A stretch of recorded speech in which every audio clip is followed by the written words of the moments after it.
விட்டுட்டு போறோம், இதுக்கு நடுப்புற அந்த ஆட்டம் போடுறோம் அப்படிங்கிற அன்னமாச்சாரியா இந்த உலகமே ஒரு நாடக மேடை அப்படின்னு சொல்லி இதுல பரமாத்மனா ஸ்ரீ வெங்கடேஸ்வர பெருமாள் மட்டுமே இருக்கான். விஷயங்கள்லாம் என்ன சொல்றதுன்னா, எதிரிய கூட ஆசீர்வாதம் பண்ணிட்டேருங்கோ அப்படிங்கிறது. அந்த மனப்பக்குவம் நம்ம எல்லாருக்கும் வராது. மகான்களை பத்தி தெரிஞ்சுக்கணும்னா அவ எழுதின கிரந்தங்கள், அவளை பத்தி எழுதப்பட்ட கிரந்தங்கள், அதெல்லாம் தான் நம்ம படிக்கிறோமே தவிர 12 வருஷங்கள் குருவுக்கு பணிவிட பண்ண பாக்கியம் குருவுக்கு நிருசிம்ம மந்திரத்தை உபதேசம் பண்றார். உக்ரம் வீரம் மகாவிஷ்ணுன்னு மந்திரத்தை உபதேசம் பண்றார்.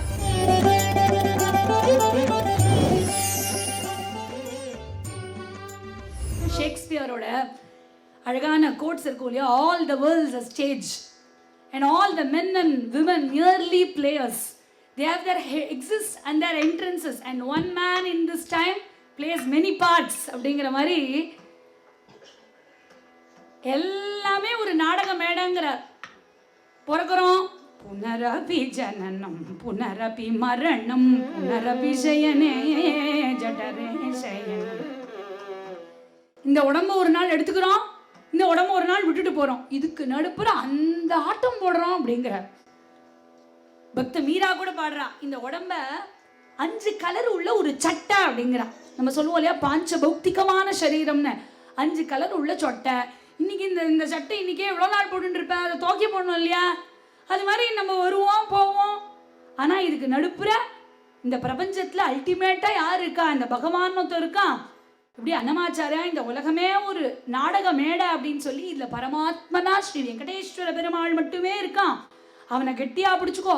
இதுல சில பேர் சிரிப்பேள், டிராமால சிரிப்பு வரும், ஜோக்கும் இருக்கும், டிராமால அழுகையும் இருக்கும், டிராமால அசூயையும் இருக்கும், பொறாம இருக்கும், எல்லாமே இருக்கும். ஆனா இது டிராமா. ஒரு தடவை என்ன ஞாபகம் வச்சுக்கணுமா, இது டிராமா டிராமா டிராமா அப்படின்னு ஞாபகம். சில பேர் சொல்லுவா, எனக்கு அவன் பரம எதிரி அப்படின்பா. அன்னைக்கு அந்த மாமி அப்படி சொன்னாலோ இல்லையோ, அன்னிலேருந்து அவள்கிட்ட பேசுறதையும் நிறுத்திட்டேன் அப்படின்பா. நம்ம அதுக்கப்புறம் 25 வருஷம் இருக்க போறோமோ 35 வருஷம் இருக்க போறோமோ. ஆனா அது ஒரு லார்ஜர் ஒரு பெர்ஸ்பெக்டிவ்ல பார்த்தோம்னா போனா போறதுக்கு மன்னிச்சிருவோம். எப்பேற்பட்ட தப்பு வேணா மன்னிப்போம். ஏன்னா உபனிஷதங்கள்லாம் என்ன சொல்றதுன்னா, எதிரிய கூட ஆசீர்வாதம் பண்ணிட்டேருங்கோ அப்படிங்கிறது. அந்த மனப்பக்குவம் நம்ம எல்லாருக்கும் வராது. நீ சொல்ற எனக்குமே கஷ்டம்தான். ஆனா அப்படி அதை கொண்டு வரணுங்கிற ஆசையை நம்ம ஏற்படுத்திக்கணும் அப்படிங்கிறது நான் உள்பட நீங்க உள்பட நம்ம எல்லாரும் ஒரு நம்ம வாழ்க்கையில சின்ன சின்ன விஷயத்துக்கெல்லாம் கோச்சுக்கிறோம். டிராஃபிக்ல ஒரு சறுக்குன்னு அப்படி போனா கோச்சுக்கிறோம் இல்லையா. இன்டர்நெட் கனெக்ஷன் ஸ்லோவா இருந்தா 1000 தரம் ஜியோக்கு கால் பண்ணுவோம் விடாம இல்லையா. சின்ன சின்ன விஷயத்துக்கு கோவம் வருது நமக்கு. நந்தனார் முந்தின ஜென்மத்துல பிரம்மஞானியா இருந்தார்.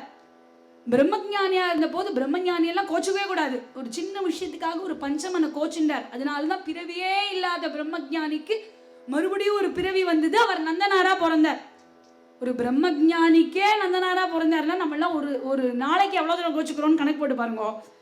அது ஒரு ஜென்மத்துல எவ்வளவு கணக்கு போட்டு பாருங்க. எவ்வளவு தூரம் அப்படியே நமக்கே தலை சுத்திரும். இப்படி இந்த உலகமே ஒரு நாடக மேடைன்னு சொல்லி ரொம்ப அற்புதமான அந்த பாட்டை பாடின்னு இருக்கார். இதெல்லாம் தாண்டி தான் சம்சாரத்தை கடத்தேறணும்னு சொல்றார்.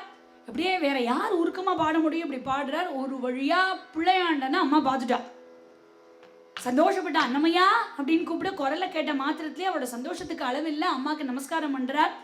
தினமும் ஏழுமலையான அம்மாவோட போய் பார்த்து தரிசனம். ஃபர்ஸ்ட் அம்மா ரொம்ப சாமர்த்தியம். அவர் போக்கில் போய் தான் அவனை பிடிக்கணும். வாடா ஆத்துக்கு போலான்னு கூப்பிட்டா வரமாட்டாரே. நானும் அவனோட கொஞ்ச நாள் இருக்கலாம்னு வந்திருக்கேன் அப்படிங்கிறா.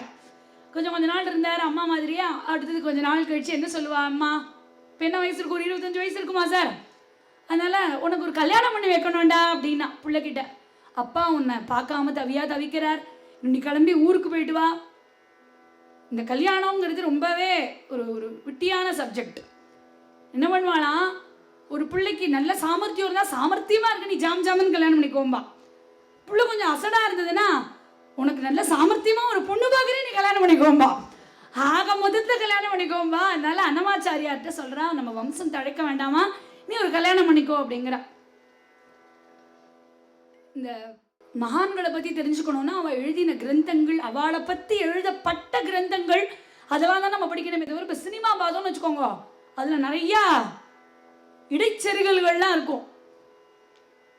அம்மாவும் விடுறபாடு இல்லை. அம்மா சொல்லிட்டா தர்ம அர்த்த காம மோட்சம்னு 4 புருஷார்த்தங்கள் இருக்குடா, கிரகஸ்தாசிரம தர்மத்திலே இருந்து பக்தி பண்ணலாம், இல்லறமே நல்லறம்னு ஔவை பாட்டி கூட சொல்லியிருக்காளே.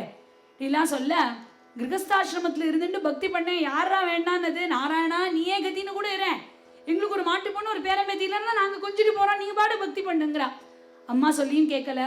குருவான ஜீயர் விஷ்ணு முனியும் சொன்னார், நீங்கள் சொல்லுவேள் அப்படிதான் எங்கள் அம்மா ஆசைப்படுறான்னு, நல்லா பண்ணிக்க மாட்டேன்ட்டார். கடைசியில் பெருமாளே அவரோட கனவுல காட்சி கொடுத்து கிரகஸ்தாசிரமத்தில் இருந்துட்டு என்ன சேவை பண்ண சத்புத்திரர்கள் உனக்கு பிறப்பான்னு பெருமாளே சொல்லிட்டார்.